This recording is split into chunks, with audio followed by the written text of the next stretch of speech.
Hello guys, welcome back to another video. तो guys, Sanat Nagar Enterprises की financial year 2023 की second quarter की result out हो चुकी है।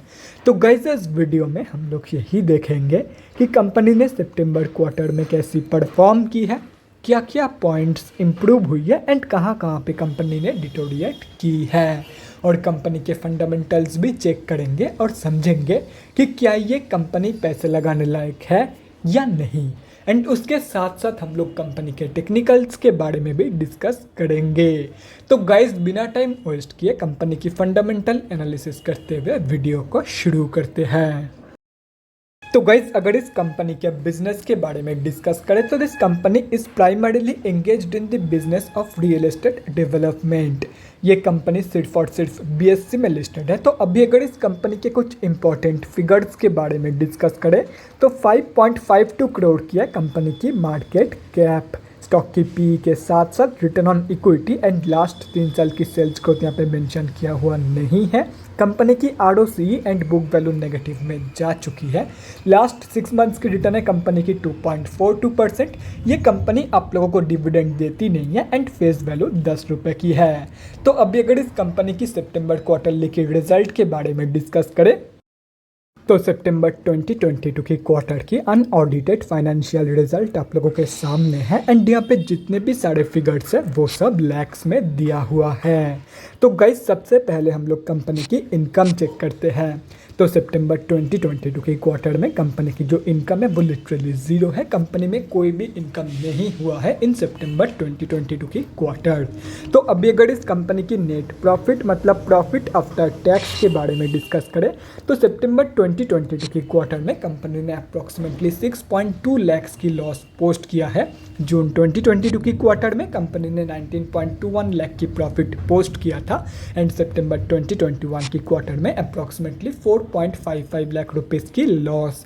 तो ईयर ऑन ईयर बेसिस पे and quarter on quarter basis पे दोनों में ही कंपनी की जो प्रॉफिट ग्रोथ है वो नेगेटिव में जा चुकी है।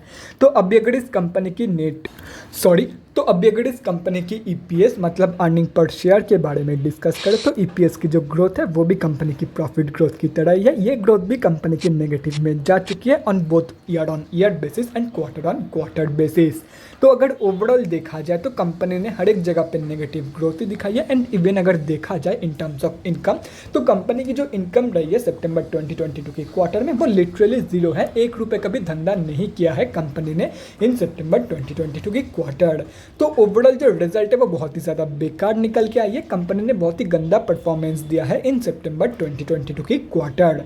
तो अभी अगर इस कंपनी के बैलेंस शीट के हेल्थ के बारे में डिस्कस करें तो हाफ ईयरली बेसिस पे कंपनी की रिजर्व इंक्रीज हुई है एंड डेट रिड्यूस हुई है, जो कि किसी भी कंपनी के लिए बहुत ही ज़बरदस्त है। मतलब बैलेंस शीट की हेल्थ इंप्रूव हुई है ऑन हाफ ईयरली बेसिस।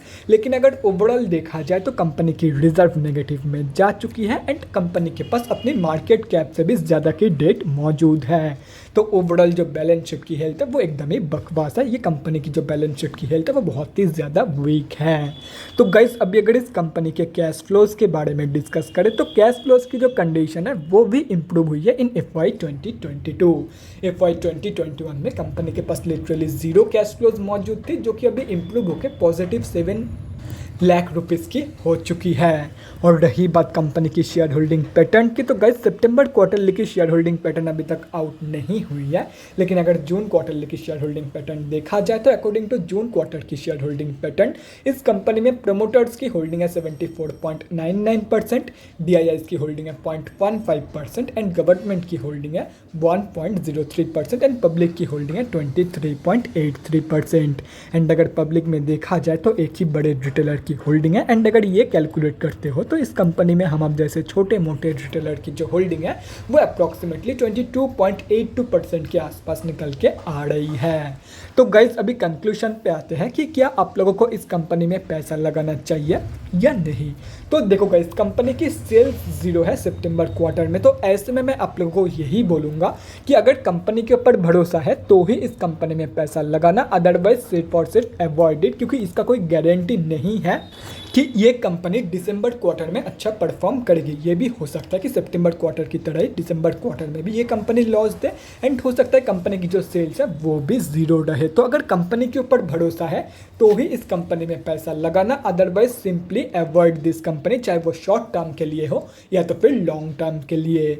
तो गाइज अभी अगर इस कंपनी के टेक्निकल्स के बारे में डिस्कस करें तो सनत नगर इंटरप्राइजेस सिर्फ और सिर्फ बीएससी में लिस्टेड कंपनी है। तो यहाँ पे हम लोग आ चुके हैं बीएससी के डेली चार्ट पे।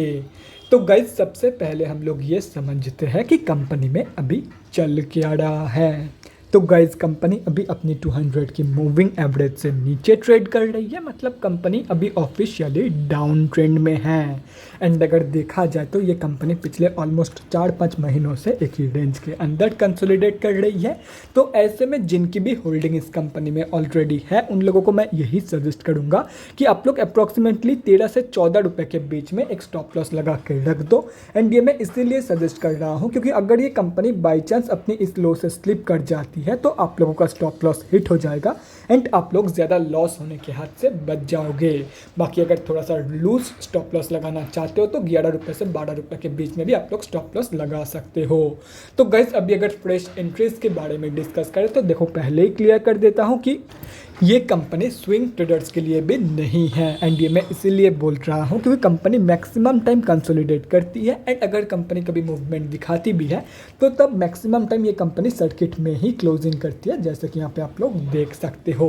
तो ये स्विंग ट्रेडर्स के लिए आइडियल चार्ट पैटर्न नहीं है। अगर आप लोगों को कोई ऐसा कंपनी दिख जाए स्टॉक मार्केट में तो अगर आप लोग स्विंग ट्रेडर हो तो simply stay away from that kind of stocks, from this kind of charts.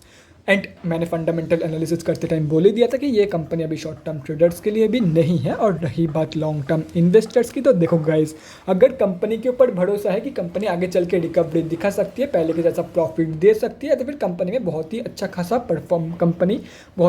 Perform कर सकती है। तो अगर ये भरोसा है तो ऐसे में जितना नीचे जितना सस्ते में ये कंपनी आप लोगों को मिल जाएगा उतना ही आप लोगों के लिए एंड आप लोगों के फ्यूचर रिटर्न के लिए बढ़िया है।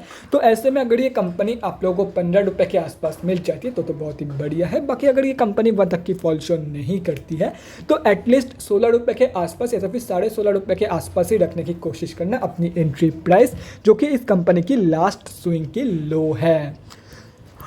तो guys that's it for this video. अगले वीडियो में मिलते हैं गाइज। Thanks for watching. और गाइज अगर आप लोगों के मन में कोई भी डाउट या क्वेरी रहती है स्टॉक मार्केट या किसी भी स्टॉक से रिलेटेड तो कमेंट सेक्शन में कमेंट करके मुझसे पूछ सकते हो, या तो फिर मेरे इंस्टाग्राम का लिंक आप लोगों को डिस्क्रिप्शन बॉक्स में मिल जाएगा, जाके वहाँ पर भी मुझे DM कर सकते हो for an 1-on-1 conversation. Thanks again for watching guys. Bye guys and definitely guys stay safe.